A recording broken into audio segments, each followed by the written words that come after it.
السلام علیکم ورحمۃ اللہ وبرکاتہ۔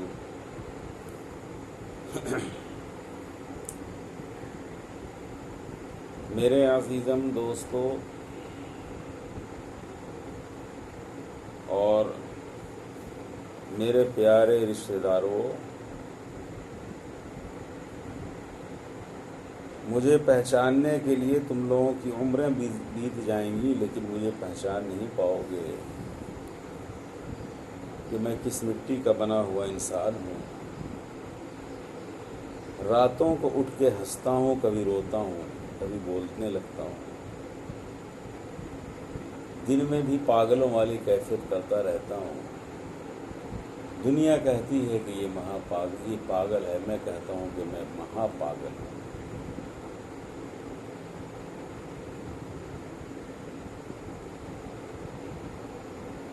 اور پاگل ہی دنیا بدلتے ہیں۔ جب مجھے خالق کی موت کا پتہ لگا، میں دلی سے بھاگا گیا اپنے گاؤں تک۔ 30 گھنٹے میں 2800 کلومیٹر کا میں نے 1400 کلومیٹر کا میں نے سفر طے کیا اس ہوٹل سے۔ مجھے بہت لوگوں نے سمجھایا، کس نے نہیں سمجھایا، میں نہیں رکا۔ ایک طاقت، ایک کھنچاؤ، میرے خالق کی محبت میرے دل میں سما گئی، میں نکل پڑا۔ لیکن وہاں جانے کے بعد میرے ساتھ جو برتاؤ ہوا ہے وہ بہت دکھ دائی بات ہے۔ وہ نہیں ہونا چاہیے جو میرے ساتھ ہوا، اور اس کا جواب ڈاکٹر جہانگیر تم کو دینا پڑے گا، نہیں تو غنی بھائی کے دماغ کی مار سے تم بچ نہیں سکتے۔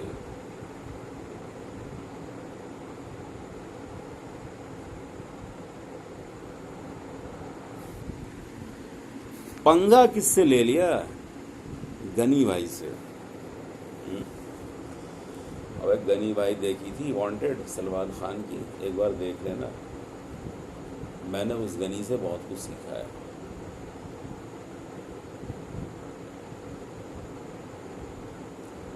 اور لاسٹ میں غنی بھائی کا کسی نے کچھ بگاڑ نہیں پایا، تو غنی بھائی کو گاؤں سے بھگا دیے۔ ارے ابھی 24 گھنٹے بھی نہیں رہ پایا، تم لوگوں نے مجھے بھگا دیا، اور بھاگ کے جب میں رجون پہنچا ہوں تو پورا رجون گاؤں نے میرا ویلکم کیا ہے۔ یہی فرق ہے دیوکنڈا میں اور رجون میں۔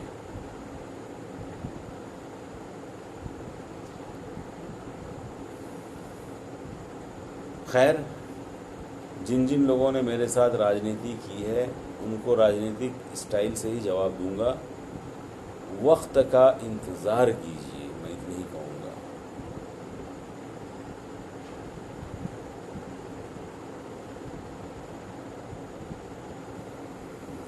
اینی وے، جیسی کرنی ویسی بھرنی، نہ مانے تو کر کے دیکھ۔ ارے جنت بھی ہے دوزخ بھی ہے، نہ مانے تو مر کے دیکھ۔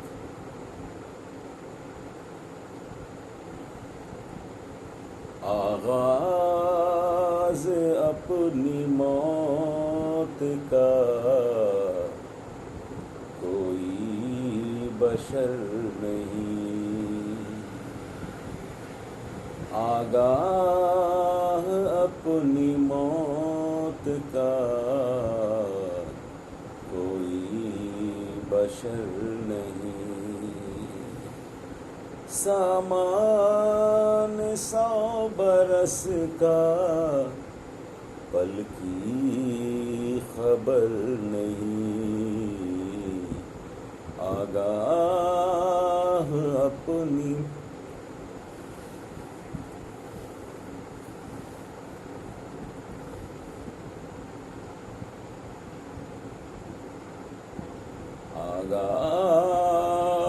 اپنی موت سے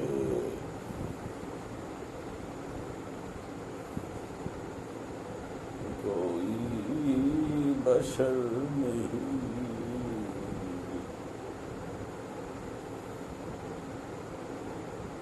سامان 100 برس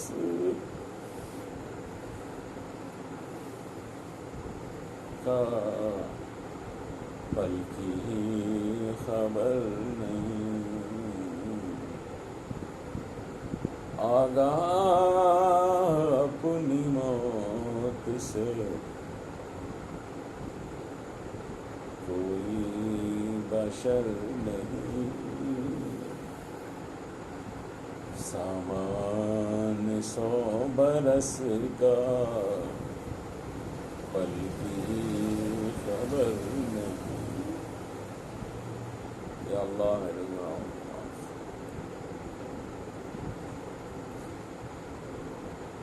مکتب عشق کے انداز نرالے دیکھے. مکتب عشق کے انداز نرالے دیکھے. اس کو چھٹی نہ ملی جس نے سبق یاد کیا. اس کو چھٹی نہ ملی جس نے سبق یاد کیا. مکتب عشق کے انداز نرالے دیکھے. اس کو چھٹی نہ ملی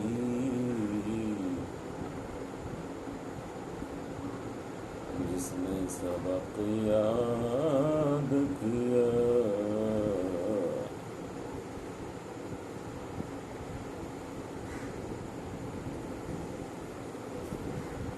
دشت تو دشت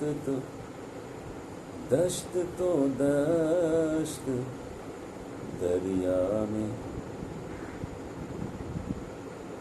دشت تو دشت دریا بھی نہ چھوڑے ہم نے. دشت تو دشت دریا بھی نہ چھوڑے ہم نے. بحر ظلمات میں دوڑا دیے.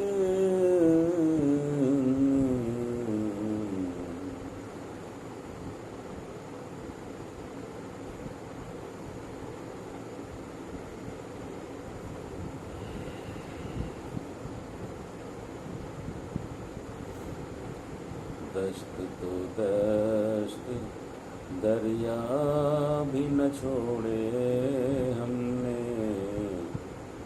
بحر ظلمات میں دوڑا دیے گھوڑے ہم نے. کون کہتا ہے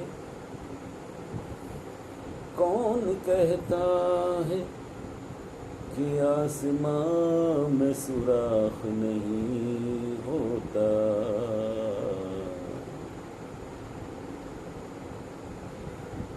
ایک سکہ تو طبیعت سے اچھالو یارو.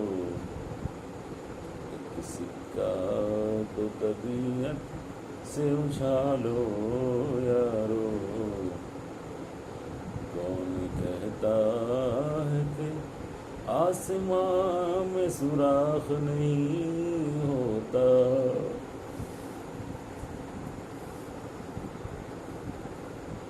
ایک سکہ تو طبیعت سے اچھالو یارو.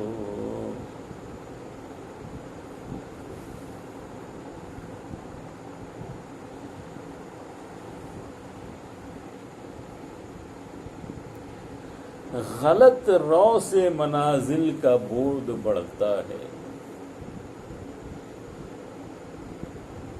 غلط رو سے منازل کا بعد بڑھتا ہے، مسافروں روش کارواں بدل ڈالو۔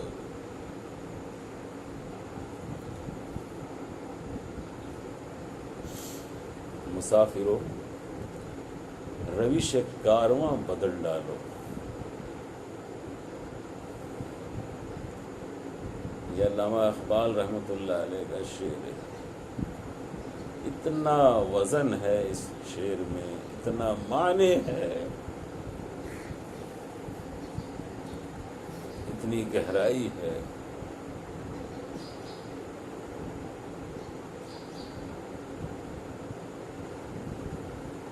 غلط رو سے منازل کا بعد بڑھتا ہے، غلط راستے سے منزل کی دوری بڑھ جاتی ہے۔ مسافروں روش کارواں بدل ڈالو، مسافروں اپنا راستہ بدل ڈالو۔ بہت کچھ اشارہ ہے اس شعر کے اندر۔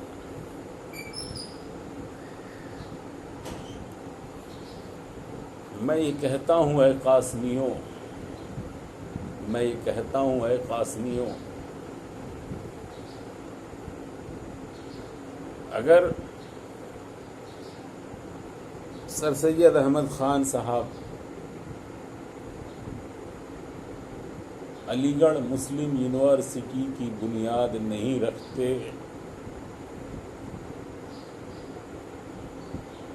تو آج کے مسلمانوں کے حالات ہندوستان اور پاکستان اور بنگلہ دیش میں کیسے ہوتے؟ کسی کے پاس جواب نہیں ہے میرے دوستو، میرے پاس جواب ہے۔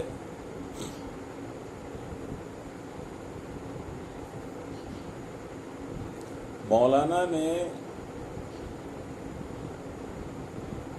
اس وقت جس وقت یہ سوچا تھا، اس وقت 200 سال بعد ہندوستان میں، یا 100 سال یا 150 سال کے بعد ہندوستان میں کیا ہوگا مسلمانوں کے ساتھ، وہ انہوں نے سوچ لیا تھا۔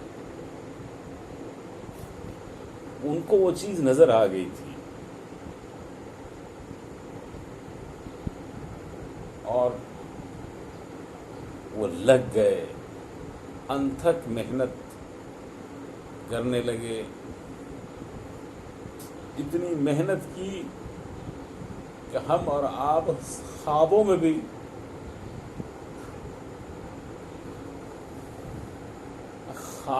نہیں سوچ سکتے۔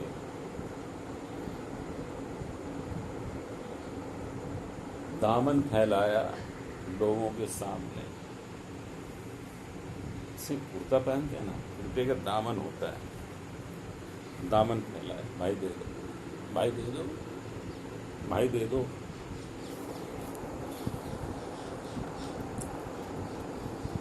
مجھے یاد ہے میں نے ایک جگہ کتاب میں ایک بات پڑھی تھی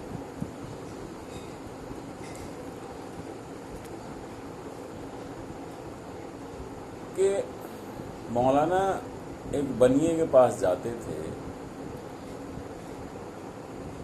جب صبح جاتے تھے تو بنیا کہتا تھا شام کو آؤ، اور جب شام کو جاتے تھے تو بنیا کہتا تھا کہ صبح کو آؤ۔ یہ صبح شام کا کھیل ان کے ساتھ کافی ٹائم سے چل رہا تھا۔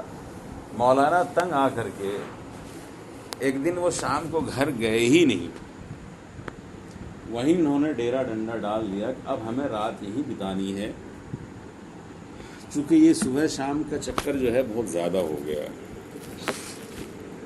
صبح کو جب مہاجن آیا، سیٹھ آیا دکان کھولنے کے لیے، تو دیکھ رہے ہیں کہ مولانا جو ہے دکان کے آگے سو رہے ہیں۔